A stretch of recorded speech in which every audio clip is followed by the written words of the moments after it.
Sarvari koinot aytadilar, jannatda o'lim yo'q. Jannat abadiy hayot.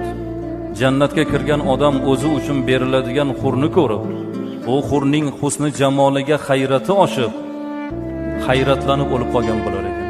Shunda Ummu Salama onamiz aytdilarki, yo Rasululloh, bo'lmasa jannatga kirgan odam jannat hurlari bilan bo'lib ketib, dunyoni ayoli bir chetda qolib ketadimi deganda, Sarvari koinot aytdilar, bal nisa'ud dunya afdal bi 70 marra.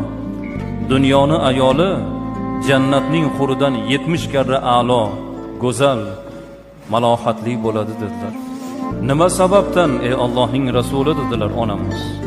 Sarvari koinot aytdilar, agar dunyoning ayolini qalbida iymon bo'lsa, eriga, Xudoga itoati bo'lsa, savmi saloti bo'lsa, dini diyonati bo'lsa, jannatning huridan 70 karra a'lo.